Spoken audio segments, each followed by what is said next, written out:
Untuk informasi lebih lengkap dan berita terkait, klik link di deskripsi. Jangan lupa subscribe channel kami di YouTube dan juga install aplikasi CNBC Indonesia di Google Play Store dan App Store untuk mengikuti perkembangan berita ekonomi dan bisnis terkini.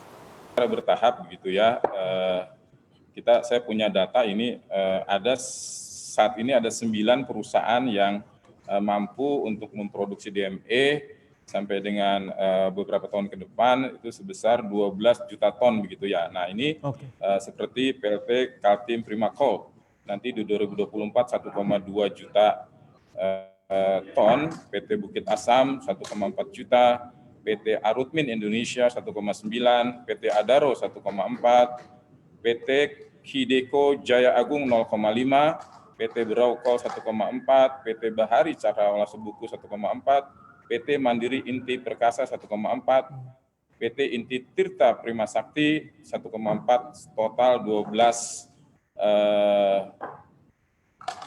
juta ton sampai dengan nanti 20 tahun ke depan.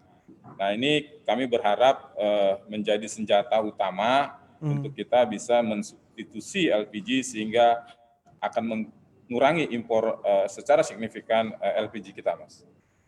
Nah, ada juga pandangan ini perspektif dari para pengusaha pertambangan khususnya batubara, Pak Joko Siswanto, bahwa kalau kita berbicara menggasifikasi batubara bisa jadi akan sangat-sangat costly dan belum tentu juga imbang kalau kita berbicara return secara bisnis, jangkanya bisa panjang sekali. Anda menanggapi seperti apa, Pak Joko?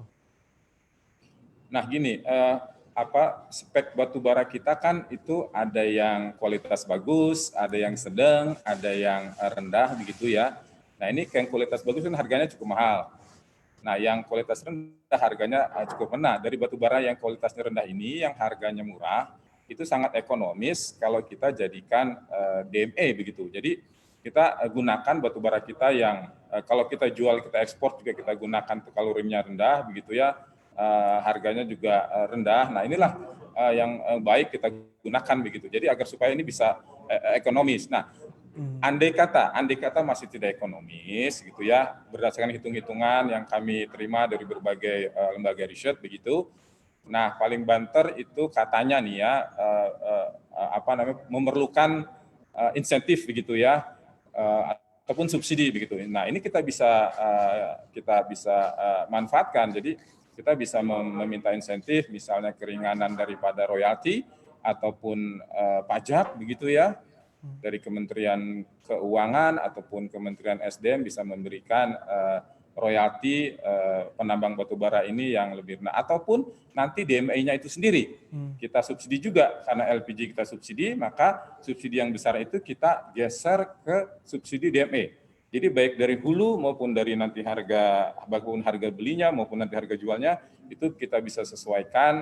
Kalau perlu subsidi ya kita akan mintakan subsidinya, karena subsidinya itu saya sampaikan tadi berdasarkan riset dan sebagainya itu mencapai angka 5 triliun. Nah dibanding kita subsidi LPG yang mencapai 70 triliun nantinya, kan 5 triliun kan jauh lebih kecil daripada subsidi LPG yang 70 triliun. Jadi begitu Mas.